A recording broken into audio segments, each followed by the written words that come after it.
who don't have enough space. I mean, look at this. This is just a mesh where... One of the disadvantages of living in a city like Kampala is that you never have enough space for agriculture. If you're someone who loves to grow their own food, it may be a little bit challenging because all you may have is an apartment with a balcony, or maybe you have your own home built on 50 feet by 100 plot, which doesn't leave you with enough room to grow your own food if you wanted to.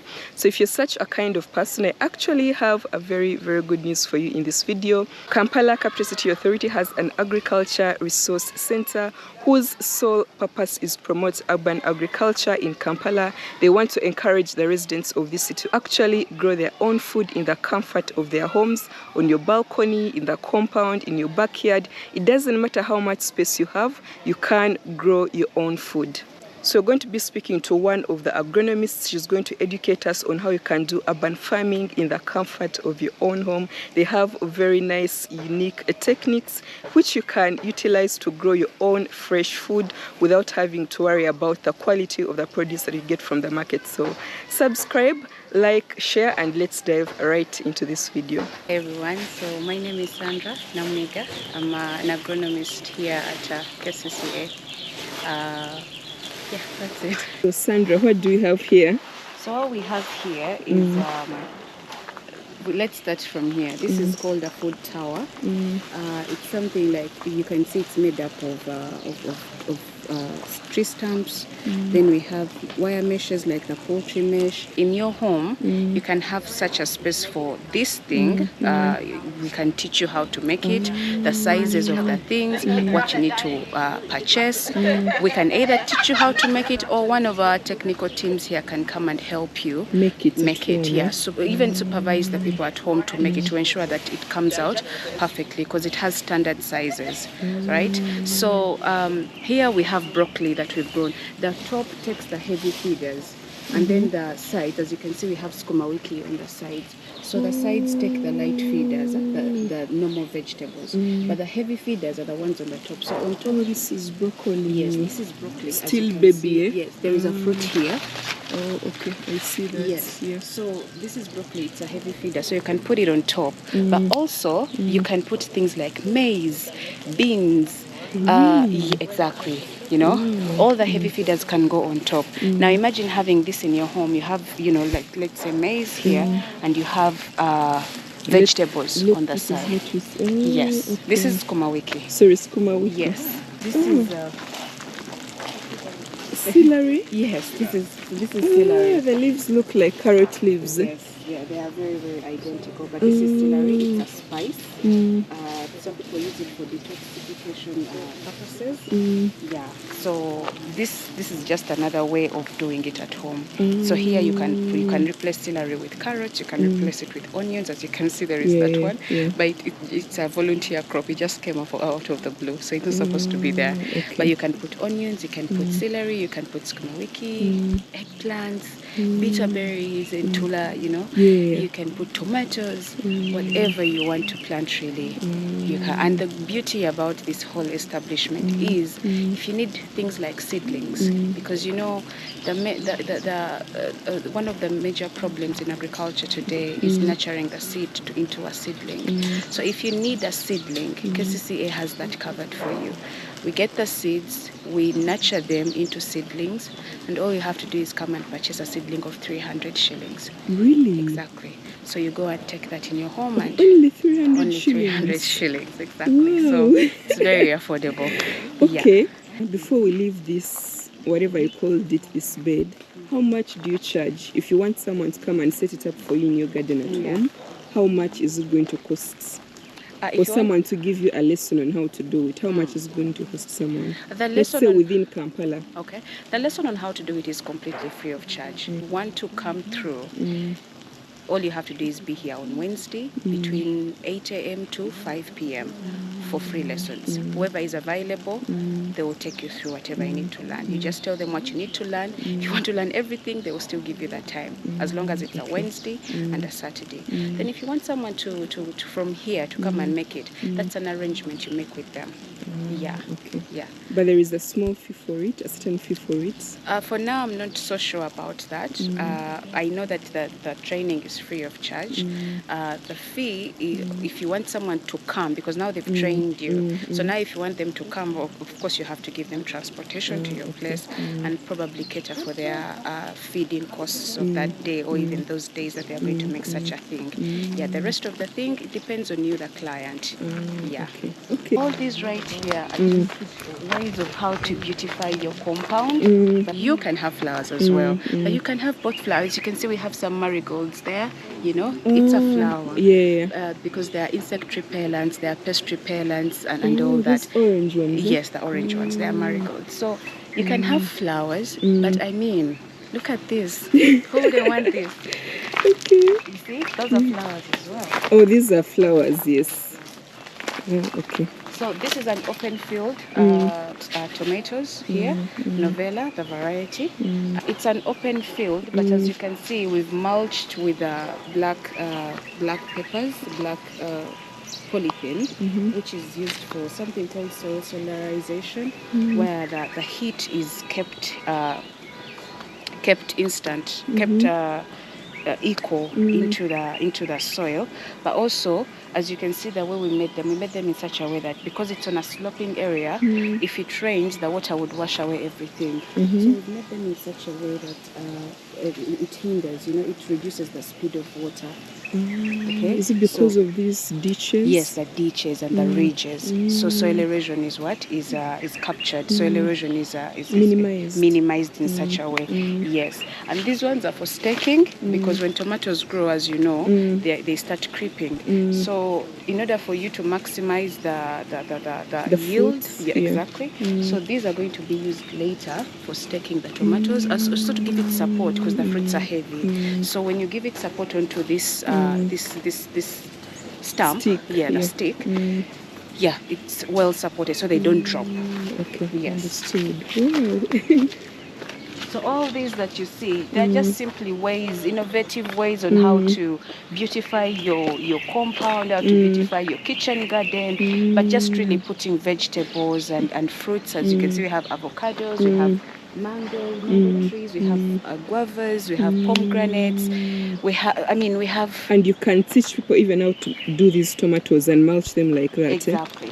We do that on every Wednesday and every Friday, every Saturday. Yes, Saturday. So see, with all the rubbish that goes on that is available in Kampala, such things. I mean, you just get your bottles and fill them with soil, with some manure, and you're good to go. Okay, so all these things are just to show you that farming is possible in Kampala. You know, you don't have to always go to the You don't market. need a big chunk of land. You don't need a big chunk of land to do farming. You just need to be innovative and really have the passion to do that. Okay, this one is a spice. This is lavender. Oh, this is lavender. Yes. The perfume. Yes, the perfumes, the oils. This is where they extract the oils from. Okay. Wow, I've never seen lavender. Yes, so this is lavender, and this is rosemary. So we also do the spices, okay? Because the spices are the spice of life, you know. Of life. Yeah. So we have lavender, we have rosemary, we have lemon balm, we have chisubi, where we make chisubi tea. All those things you can all grow them at your home. So imagine having this at home, and at the end of it all, you personally you extract oil out of it, bottle it, and sell it off. So you can also still get seedlings for lavender. Yes. Now these are made on orders. So when you want the seedling, we do it by cuttings. Propagation is by cuttings. Okay. So if you want a cutting, you make an order, and we make it, and you come for it after like 1 to 2 weeks. Okay, understood. Why do you like that kind of mulching over mulching with grass? You know, the mulching that we used to traditionally is why you use grass to mulch. Yes. This one is quite a new one. I've never seen it. Yes. Now we like this kind of mulching because, first of all, it's effective in terms of preventing weed growth. the weeds are suppressed. That's very true. The mulching that happens with grass, you will remove the grass and you'll find the weeds, because the grass itself is weeds. So some of them, you know. So, and then another thing is, you can see we chose the color black. We could have chosen white, we could have chosen another color, but you can see it's specifically black, because black has an ability to absorb heat or sunlight. And when it absorbs it, it maintains it. Yes, it keeps, it locks it in. It locks it in, exactly. So that's why we chose this over the previous one. So these seedlings need heat as they are grown, the vegetables? Every plant, really. Every plant has an environment that is suitable for it to grow. And one of those things is always the temperatures. So it's very, very important to maintain the temperature into the in the environment. As we're going to see the greenhouses also. Yes, they're quite technology, exactly. And you can see that beneath the polythene, there are pipes there. For irrigation. That is the drip irrigation system. So we are using it over the sprinkler, because the sprinkler it really wastes water most of the times, because when you open, of course, it spreads water all over. But the drip irrigation system, the hole only provides water in the circumference where it's needed. Where the plant is, and it percolates down to the roots until when you time it as 30 minutes isn't enough, and you turn it off. So it saves water. Wow, this is very efficient. These are strawberries. Oh, these are strawberries. Yes, these are strawberries. I don't even know how strawberries are grown. Well, my bad. Here they are. We have strawberries available at KCCA. So these are strawberries, and this is us just trying to show you that even if you have an open field, you can still manage things outside in the open field. Yeah. You would think that strawberries have like a long tree. They don't. No, they grow on their ground. There are different varieties. Oh, okay. For these ones are creeping. You know, they just keep. They just keep on spreading.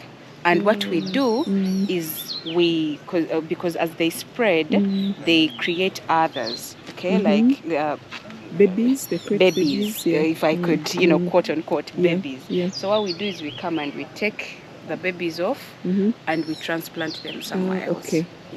So now you have give them enough space to do their own, to do the fruiting and everything. Otherwise, so that is called pruning. Yes, pruning. You're right. That is called pruning. Yes.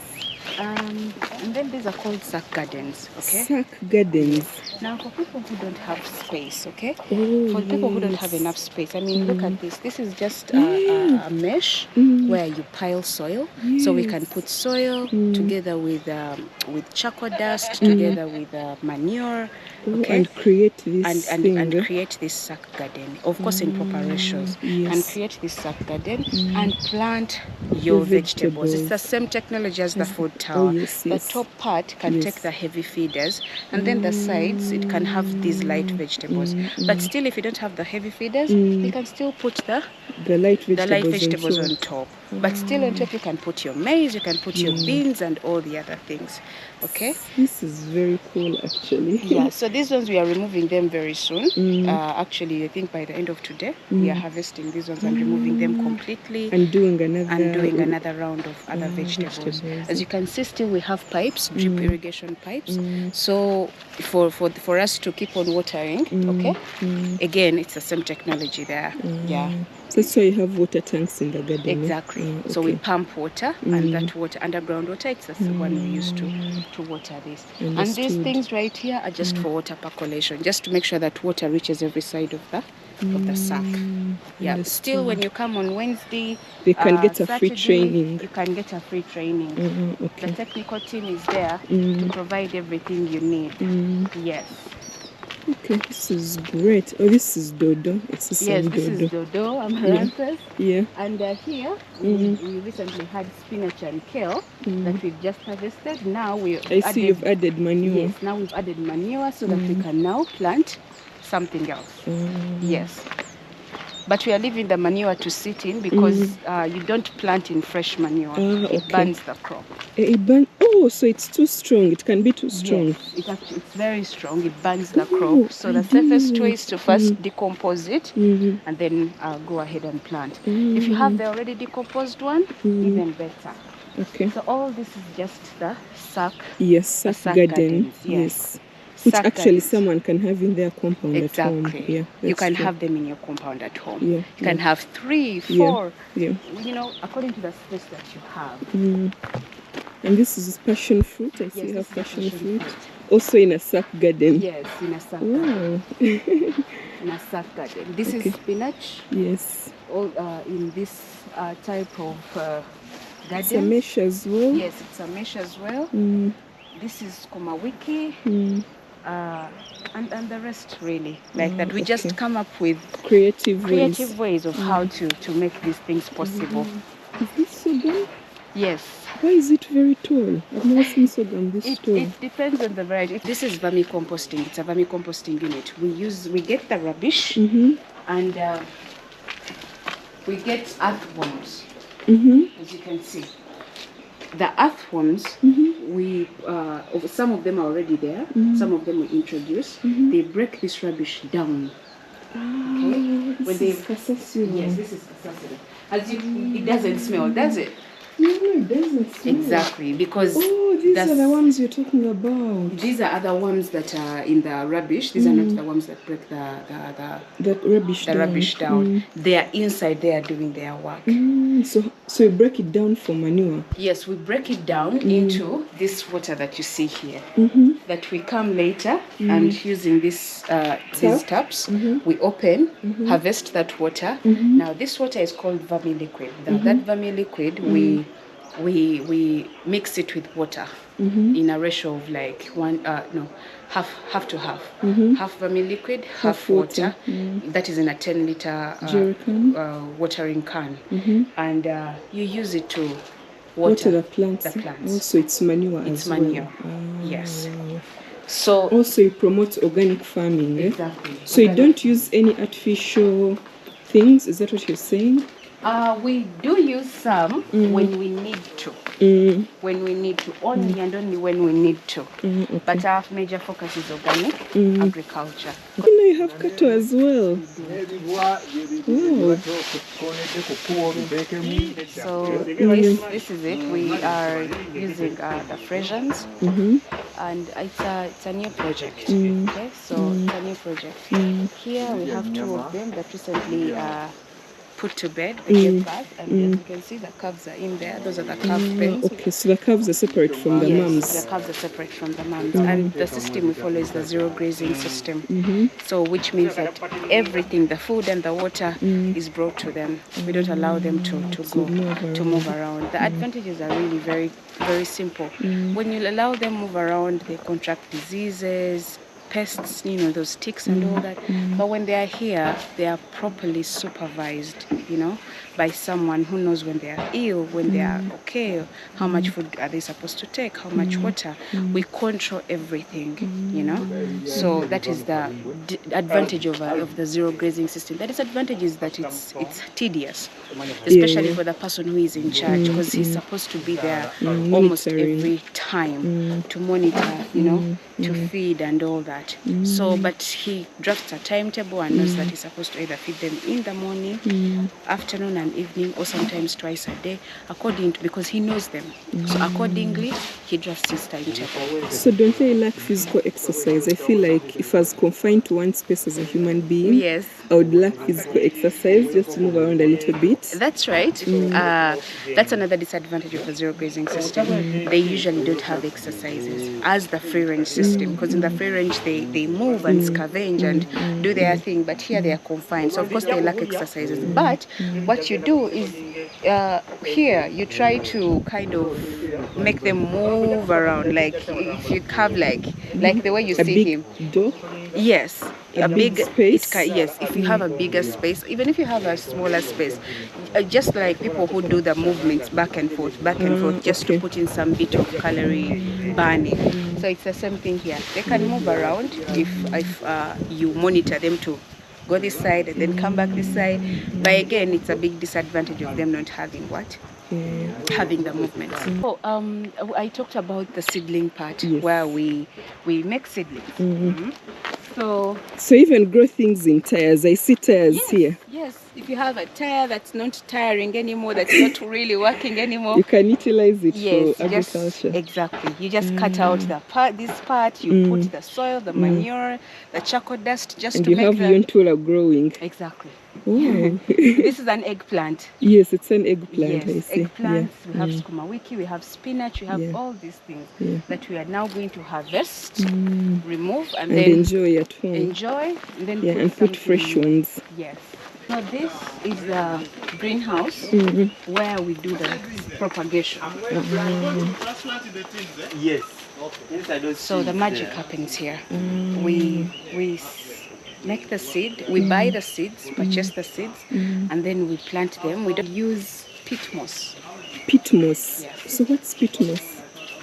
Peat moss is a mixture of like coconut husks and stuff like that. When you go and Google it, you'll see that it's a soil. It's not like soil, but mostly coconut husks and all that. Most of it is usually imported. Yeah. So, but other things are made available, like the perlite I talked about. You can use perlite, you can use peat moss, you can use cocoa peat. Okay. So I don't know what those are. Yeah, they are different. When you Google, you'll find out more about them. But they're like growing mediums. Okay. Yeah, they are growing mediums. Okay. So but they don't have to do this part because they can buy seedlings from you. That's what you told us earlier, yes, right? They can buy the seedlings. So as you can see, we have different types of seedlings, from tomatoes to sukuma wiki to spinach, onions, butternut squash. I mean, beetroot. As long as you have a seedling in your head, you guys can provide it. We can provide it. All you have to do is contact us and ask if it's available. And even if it's not available, it can be made available to you. You create it, yes, and give a time frame, and then they come and pick it. Yes. Okay, could you go closer to the bigger seedlings, maybe? Okay. You tell us what they can come and buy and start planting already at home. So as you can see here, red pepper. Put red pepper. So they are already ready for transplanting. Yeah. And some of them are made on orders. Like this is a specific order. Okay. These are tomatoes, which are also very ready for transplanting. Yeah. Same variety called novella. All these tomatoes, again orders. Specific person coming for all of these. Yes. Then the rest are spinach. This is spinach. Yes, this is spinach. It still needs like a week to be ready for transplanting. It's also quite warm in here, eh? Yes, it's warm because of the microclimate that's inside the greenhouse. You have to manage it, eh? Yes. To a certain temperature. The greenhouse is made in such a way that it has to manage the temperature. When it's too cold, you know, the seedlings can't be affected by frosting or by low temperatures. If it's too hot, again, it will manage the temperature. So it will keep the temperature in such a way that it's about 26 degrees Celsius. Yeah, that's quite, that's warm. Yeah. Exactly. So it will be warm enough, not too cold, not too hot for the plants. That's the standard temperature for the plants. Oh, for the plants. Yes.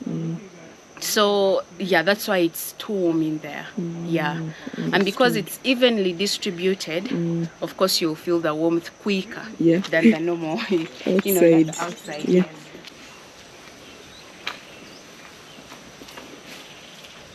You have a big drum. Oh, this is water.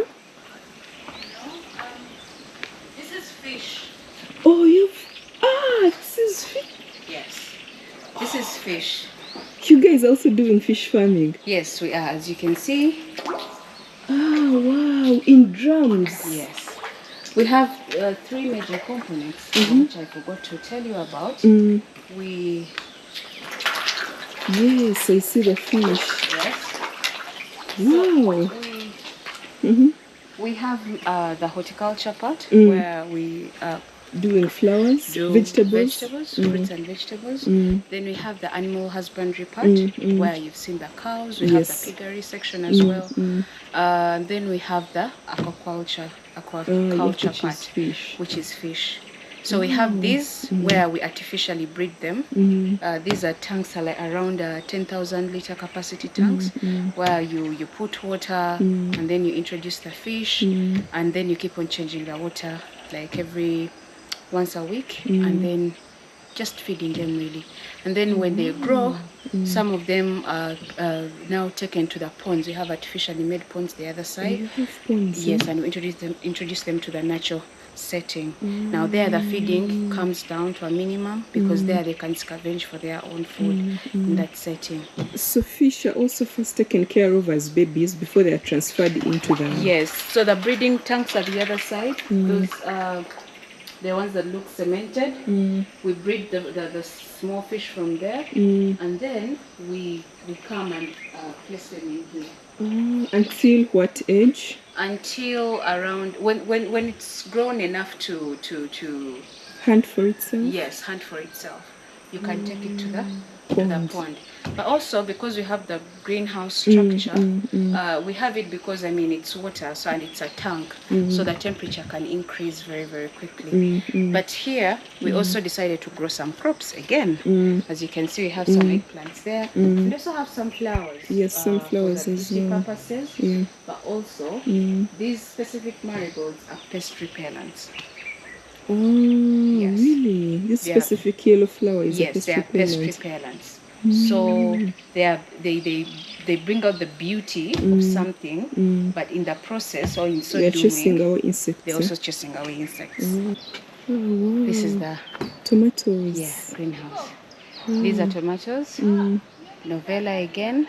And so what's special about the novella breed? The resistance, really, to disease. Diseases, pests. The yield is better. Yes. Could you walk through? Is it like the one that we buy in the market? Is that novella? There are different varieties really on the market, so you can't. You can't tell which one, eh? Yeah, except if I was the one. Maybe another person here would know that this is a fruit from a novella. This is because they all have different morphological structures. Yes. So this is how we stack. Remember the other side there were sticks. Yes. Here we make such things for stacking to give them support, but also in a greenhouse there are few insects. Yes, actually there are no insects that come inside. True. For example, bees, which are very, very important in pollination. So because of that, we do the pollination ourselves. So in the morning, yes. So in the morning or at midday, you come and tap here. So when you tap, of course you're bringing on that force, the shaking, the pollen grains will automatically drop and fertilization will take place. Oh, really? Yes. So it's an important aspect to do in a greenhouse. Yes. Because there are no insects that are allowed inside. That's true, because it's a controlled environment. It's a controlled environment. As you can see, it's clean. It's it's well taken care of. Someone has to come in here every single day to check on these tomatoes to make sure that they are pruned. Now, as you can see, now they are going to start pruning. It's a stage where they are going to prune, cut off the extra branches, because now they are going to start fruiting. Some of them have even started fruiting.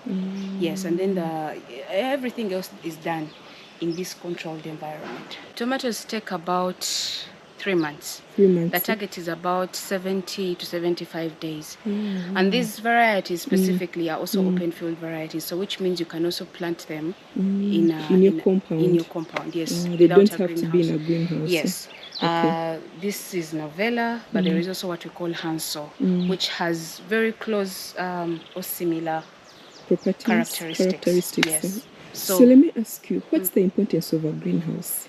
So the importance Why is greenhouse farming a thing? That's a very good question. It's one of the most important things, especially nowadays in agriculture, because we are facing a lot of problems in climate change. You understand? When it rains, it's too much rain. When it shines, it's too much sunshine. You know, frosting in some countries and all that. So a greenhouse is a structure that is set up to control the environment into which you're bringing up these crops. Because in the open field, everything that comes hits them. If it's a disease, it's there. Pest, it's there. Rain and all, name it. But in a greenhouse, the microclimate. It's called a microclimate because it's controlled inside here. So it's set up in such a way that the temperatures are standard, evenly distributed. So in such a structure, when it rains, you will still find the same temperature. It stays warm. Exactly. It will go down by maybe by just 1 degree Celsius. Yeah. If it's too much sun, it will go up by just 1 degree Celsius. So the difference is very, very minimal. So which means the yields are massive. Flourish. Yeah. Exactly. Yeah. Because now, as you can see, these tomatoes, usually the biggest problem in tomatoes is blight. Blight? Yes, the disease called blight. Now, when you do such a thing here, it's minimized. I'm not saying that when you have a greenhouse, you won't get such issues. However, they are minimized. You understand? It's like a vaccination, you know? It's not like you won't get the disease. You might get it, but the way it will affect you is not the same way it will affect a person who is not vaccinated. It's the same thing with a greenhouse. Understood. Now that's the drip irrigation system. As I told you, it's very economical when it comes to I see the water is just dripping. Actually, you're right. It's not like sprinkles everywhere. Yes. Now when you come here, as you can see here, it's dripping right around the circumference of this branch, exactly. So which means the water just goes down, it percolates deeper up to the roots. So after like 15 to 30 minutes, we shall turn it off. You know? But indeed it's dripping. It's like very little drops. Yes, just little drops. So that is more than enough. It doesn't have to be a lot of water. It doesn't have to be a lot of water. So when you find that in a sprinkler irrigation system in a greenhouse, it will sprinkle all over. Yes. Another disadvantage with that is the water will go onto the leaves. Yes. When it goes onto the leaves, it promotes fungus. The development of fungus, yes. So water on the leaves is not necessary? No, water on the leaves is actually not good. Oh, wow. Especially in such a setting because there is no direct sunlight into the greenhouse. That's going to dry it. Yes. So it makes the leaf damp, and then in so doing, it gets like black fungus and all that. Yes, this is another food tower. This is kale on the side, and on top we have the heavy feeders as the tomatoes. So a tomato feeds heavier than kale? Of course, yes, it does. It's a very, very heavy feeder. So it goes on top, and on the side you can see we have this beautiful kale. It looks very beautiful and ready to eat. It is. Yeah, I don't know if it's ready to eat, but it's ready. It's We're already ready. Harvesting. Yes, we're already harvesting. Oh, you have guavas. Yes. Can I pick one? Is it allowed? Later, maybe. Yes, later you can pick one. It's allowed. Okay. They are ready. Yeah, as well. they are ready. Yes. This is called aquaponics. Aquaponics. So these are vegetables growing in water? This is a type of agriculture which is called soilless. It doesn't have soil. So these are vegetables. What is elemental here is that we have fish in all these tanks. Oh, there is fish. Yes. So in all these tanks, the white tanks that you see, there is fish. And fish excrete ammonia. When they excrete ammonia, when we remove the water, instead of wasting the water, the water goes into these tanks. It goes into another tank which is up there, and that water is converted into nitrogen. Now, nitrogen is a very, very important element in the growth of crops. So what we do is, when that water is converted into nitrogen, we recycle it back into the tanks like this, and we put such crops. So these crops are thriving off that water. So there is no soil? No soil, it's just a chunk of stones and a few holes, as you can see. What? So you can see the roots. Yes. They come and, and grow. So you just keep it immersed in water. I've never seen that. And your vegetables will thrive as Which these. Is this kale? No, this is red lettuce. Kale? This is lettuce. This is red lettuce. Yes, we have the green one, the red one. Depends on the variety again. Yeah, these are spring onions. Yes. Oh, I've never seen this technology. Yes. Never seen it. So, yeah, it's so agricultural. And then these, again, these are open field engagements. Yeah, you know? I see them. Yeah. Again, doing it in a way that controls erosion. Yeah, the furrows and the ridges. I see that. like Yes, the that. ridges and the Yes. furrows. Yes. This is the piggery section for just demonstration purposes. This is the unit where, from which we demonstrate. So the breeds we have like landrace, large white, and as you can, I don't know if you can feel any staunch smell of pigs or what. Not like the way really. pigs would be. Yeah? Not really. Exactly, because there is a system we use called indigenous microorganisms, the IMO system. Now that system does not allow the smell to be there, so which means someone can have a piggery unit in the city. Because initially the worry is the smell, right? So that system does not allow the smell to exist, So what we do is the cages are constructed in such a way that the floor, it's cheap because the floor is not made. Yeah. So after the floor, you put some wood shavings, you put some lime for disinfection. They put anthill soil, like around. Anthill soil. Yes, anthill soil, or can even be normal soil, but anthill soil is preferable. About 4 wheelbarrows, and then you put the microorganisms, the cultured microorganisms, and you pour them in there. So what happens cultured microorganisms? Those are made in the lab. So if someone needs it, still they have to come here, and we get them there. How do they help? Now they are the ones that break down the fecal matter and everything into smaller substances that create no smell. Like there is no smell because of that. Yes. So I heard something that pigs are actually clean animals. Why are they always considered dirty? Because farmers say pigs are actually clean animals, they're not dirty animals. I think they're considered dirty because they usually eat their own fecal matter. So I think that's why they're considered dirty. But also because when you put something like, let's say, a benzene or what, when you feed chicken, you won't find a chicken stepping into their food. You'll find a pig into their food, and they feed in such a way that they're in there. Their entire body is in there. That's the word. They are messy.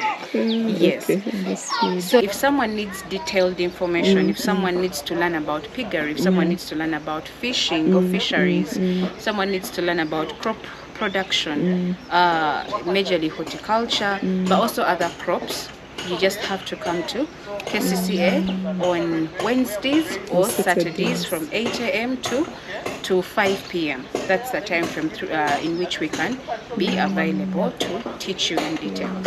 Yes. So what you're saying is that this setting is also suitable for an urban area. Exactly. This kind of piggery setting. Yes. It's suitable for an urban area because the major focus is the smell. Yeah, that's true. It has no smell. Yes. Yeah, it has no Once smell. the smell is eliminated, then you won't have problems with your neighbors. That's true. Yes. Yeah. So you can have such a structure in the comfort of your own home, depending on the space you have. Okay. And please remember that everything I've shown you is done at home, in the comfort of your own home. It can be done commercially, or it can be done for home consumption, home yes. use. But commercially, it can also happen because these things you cannot eat. They look like they are small, but they're not actually small.